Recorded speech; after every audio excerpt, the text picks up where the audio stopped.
Hello students, welcome to the video lecture series. Students, in my previous video we have talked about inflation and the various types. Now I would like to discuss in detail the two most important types which are important for your examination point of view.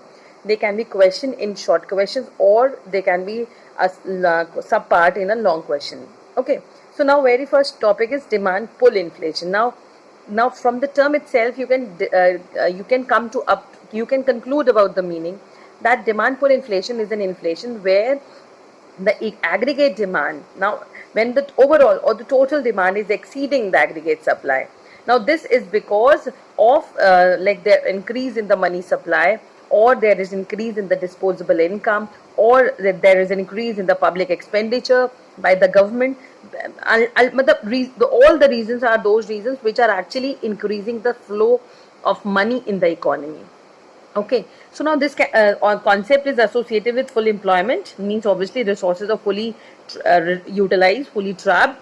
Now, and in that case, now it is not possible for supply to increase. Now, this can be discussed with the help of the graph drawn below. Now, from this, students, you can check out like this SS is nothing but your supply curve, and DDD1 is your initial demand curve. But now with the increase in the money supply क्यों बढ़ गई?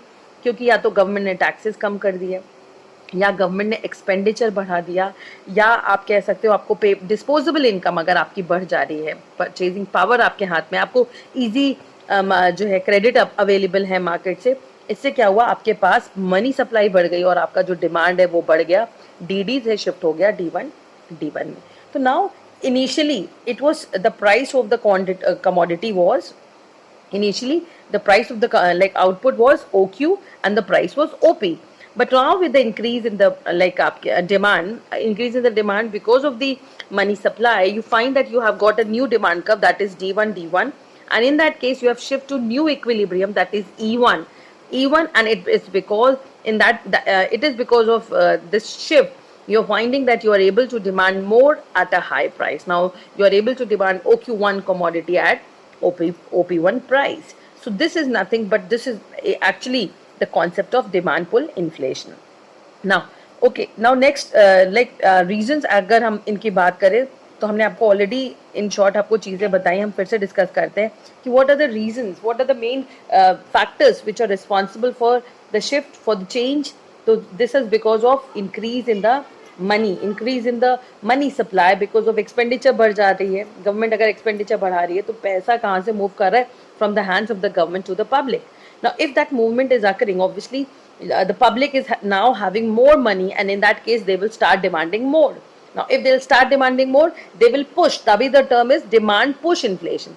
So demand pull inflation. So in this case the demand, okay, the demand will pull. Now पुल कर देगी, क्या हुआ कि इससे क्या हुआ, आपकी प्राइस बढ़ गई और डिमांड ने पुल कर दिया. इट वाज द फैक्टर जो प्राइस बढ़ा रहा है वो है आपका डिमांड. ठीक है, बट जो दूसरा टर्म है that is cost push. Cost push means now I am talking about the different angle. Now different angle of inflation is the cost push inflation. Cost push का मतलब है कि अब यहाँ पे वो सारे फैक्टर जिसकी वजह से आपकी कॉस्टिंग बढ़ जा रही है. कॉस्टिंग का मतलब है कि यहाँ पे डिमांड में कोई फर्क नहीं आ रहा, पर इससे क्या, but because of various factors now there is increase in the price because of the various other factors as well. कौन कौन से फैक्टर्स होंगे? अगर नेचुरल कलामिटी है, प्रोडक्शन नहीं हुआ, लेबर ने ट्रेड यूनियंस बना ली, लेबर खड़ा है कि मुझे ज़्यादा पेमेंट दो, भाई ज़्यादा पेमेंट दो तो जो आपका गुड्स की कॉस्टिंग होगी, जो प्राइस पर अल्टीमेटली आप उसको अवेलेबल करने वाले हो वो बढ़ जाएगा. तो if the aggregate demand unchanged but the aggregate supply falls. Now supply fall क्यों हो जा रही है? क्योंकि इन सब ने भाई नेचुरल कैलामिटीज थी, लेबर ज़्यादा पैसे मांगने लगा तो हम उतना क्वांटम ऑफ प्रोडक्शन नहीं कर पाए. तो इसकी वजह से क्या हो रहा है, with the fall in the supply this has led to a situation where there has been an increase in the price. Now in order to understand this concept you have again a demand curve, you have again a case जहाँ पर आपने देखा कि initially it was DD demand curve and SS was the supply curve. But क्या हुआ कि various factors जैसे कि natural calamities, people like resources की कॉस्टिंग का बढ़ जाना, चाहे वो कैपिटल के लिए आपसे इंटरेस्ट ज़्यादा डिमांड होने लगा, लैंड पर रेंट बढ़ गया है, या लेबर आपसे नेगोशिएट कर रहा है ज़्यादा प्राइस के लिए, तो इन सारे रीज़न से क्या हुआ, कि जो आपका क्वांटम, जो लेवल ऑफ आउटपुट है वो कम हो जा रहा है, लोग होल्ड करने लग गए।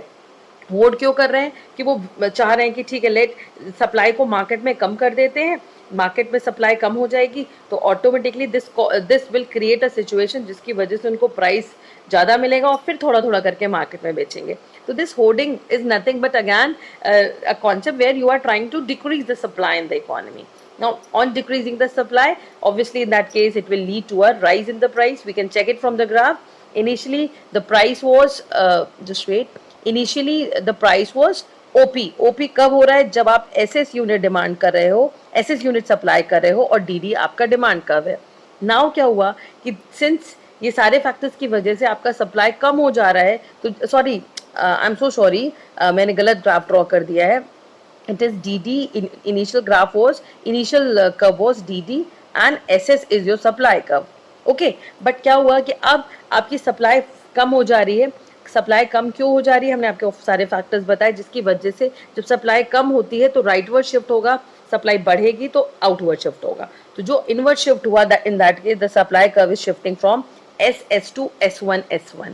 अगर SS से जो इक्विलिब्रियम पॉइंट था दैट वाज E, जिसपे आप OQ क्वांटिटी डिमांड कर रहे थे at OP price, but supply कम हो जाने से अब आपका नया इक्विलिब्रियम पॉइंट है, यहाँ पर है ये इक्विलिब्रियम पॉइंट, ये चीज़. तो आपको यहाँ पे दिख रहा है कि दिस इक्विलिब्रियम पॉइंट की वजह से क्या हो जा रहा है, आपकी प्राइस बढ़ जा रही है और आपकी जो क्वांटिटी है वो OQ से रिड्यूस होकर के OQ1 हो जा रही है.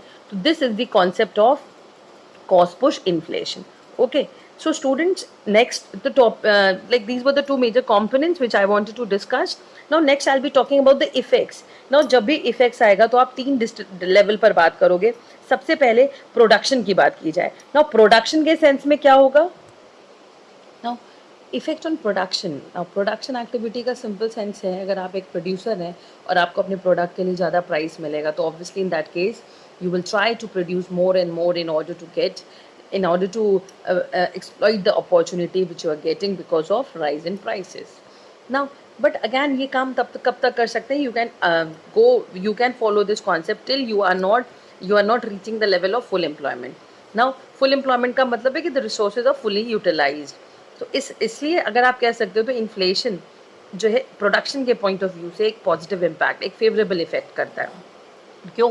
क्योंकि अगर प्राइस लेवल बढ़ेगा प्रॉफिट बढ़ेगा, और हमें पता है कि every businessman is trying to, it's taking all the kind of risk and pains in order to get maximum profits.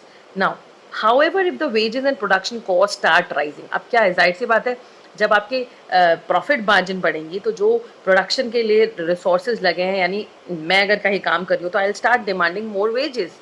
Now when I'll start demanding more wages, now then this favorable effect of inflation does not last long. Now if the inflation in an economy of the cost push type, then the inflationary situation usually leads to a fall in inflation. सीधा सा है, wages ने ज़्यादा पैसा मांगना करा, wages ज़्यादा मांगने लगे, लेबर ज़्यादा मांगने लगे वेजेस, तो ऑटोमेटिकली आपको क्या करना पड़ा, that has led to a cost push inflation. Cost बढ़ गई तो ऑटोमेटिकली एंटरप्रेन्योर के एंड से आप देख सकते हैं कि this has actually reduce the quantum of profit. So this is how the impact of inflation is on production. Okay, next is effect of inflation on distribution of wealth. Now distribution of wealth का simple sense क्या है कि जब पैसे को distribute किया जा रहा है, डिस्ट्रीब्यूशन किस तरीके से हो रहा है, सबसे पहला इसमें हम डिफरेंट केसेस पढ़ेंगे. सबसे पहला केस है क्रेडिटर्स एंड डेटर्स का. नाउ व्हेन हम डेटर्स एंड क्रेडिटर्स के पॉइंट से बात करें तो ड्यूरिंग इन्फ्लेशन क्रेडिटर्स लूज. क्यों लूज़ करते हैं? क्योंकि उन्होंने जो पैसा आपको दिया था उस समय उसकी वर्थ ज़्यादा थी, पर आज जब आपको पैसा वापस मिल रहा है उस केस में जो रीपेमेंट है वो आपको उस केस में उसकी जो वर्थ है वो कम हो गई है. Now on the other side debtors on the other hand they actually gain during inflation since they repay their debts in the currency that has lost its value, यानी डिवैल्यू हो चुकी है, उसकी परचेजिंग वर्थ जो है वो अब reduce हो चुकी है, तो उसको कम मॉनेटरी अगर आप देखें रियल वैल्यू, रियल इम्पैक्ट उसके ऊपर कम आ रहा है. Now next is the case of producers and your producers and workers. Now when I'm talking about producers and workers, producers gain, क्योंकि हमें आपको पहले भी बताया जब प्रोडक्शन पे कि अब उनको हायर प्राइसेस मिल रही है जिसकी वजह से प्रोडक्ट को बेचने पे उनको ज़्यादा प्रॉफिट मिल रहा है.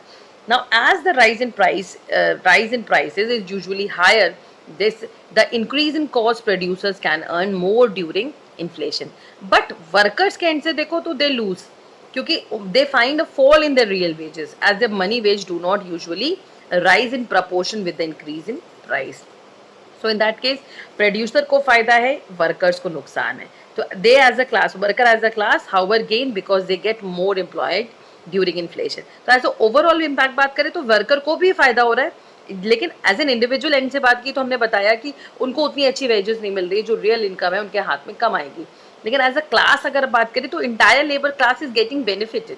How it is getting benefit? Because as an entrepreneur the business opportunity दिख रही है, ज़्यादा प्रोड्यूस कर रहे हैं क्योंकि प्राइस ज़्यादा मिल रहा है.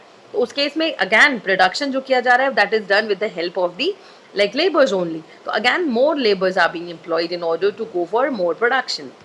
Now जो fixed income earners हैं जैसे salaried class, rent earners, landlords, pensioners, obviously they suffer during inflation. क्यों? क्योंकि जो भी worth उनके पास जो earning है वो उसकी value reduce हुई है.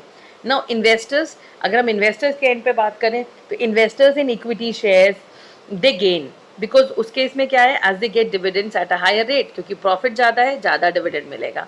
बट जो डिबेंचर होल्डर्स हैं उनके लिए अपने आप देख सकते हो क्योंकि उनकी तो फिक्स इनकम है. अब फिक्स का मतलब है कि कंपनी भले प्रॉस्पर कर रही है बट डिबेंचर होल्डर्स को उसके एडिशनल कुछ भी नहीं मिल रहा है. Okay, now next when I talk about ये investors I have already talked, salaried people and wage earner हो गया. नाउ ये traders, speculators, business people and black marketers, इन सबको अगर हम बात करें तो ये गेन करते हैं बिकॉज अपने वो क्या कर रहे हैं, वो मार्केट अपॉर्चुनिटी का फ़ायदा उठा रहे हैं, होल्ड कर रहे हैं ताकि गुड्स को क्वांटम वाइज कम में बेचें और थोड़ा थोड़ा करके बेचें और मार्केट अपॉर्चुनिटी का बेनिफिट ले सकें.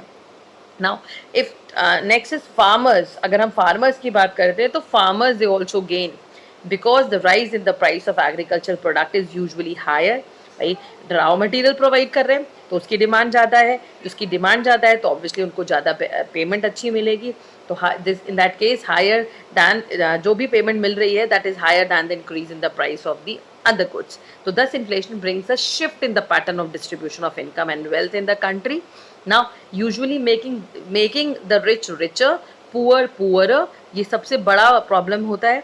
Now thus during inflation there is more and more inequality in distribution of income. यानी this in that case it will lead to inequality. Inequality क्यों हो रहा है? क्योंकि आपने अभी different उसमें बात देखा कि अलग अलग segments पे अलग अलग तरीके के benefits और repercussions दिख रहे हैं. Now next is effect on income and employment. तो इन्फ्लेशन से एम्प्लॉयमेंट अपॉर्चुनिटीज़ हमने आपको पहले ही बताया कि बढ़ रही है. क्यों बढ़ रही है? क्योंकि मार्केट डिमांड बढ़ रही है और मार्केट डिमांड बढ़ रही है तो ऑब्वियसली प्रोडक्शन बढ़ रहा है. हम ऑलरेडी बात कर सकें तो since the volume of employment increases with the impact of increase production. Okay, but ये है कि बट द रियल इनकम जो एज अ ग्रुप हमने बताया कि वो तो बेनिफिशियल है, बट अगर एज एन इंडिविजुअल लेवल बताओ तो the real income of the people fails to increase proportionately due to fall in the purchasing power. Okay, so these were certain effects of inflation. बाकी I'll be taking up with all the measures in order to control inflation in my next video. Thank you students, thank you for watching. Any problem, any queries, we can have discussion in our live sessions. Thank you class.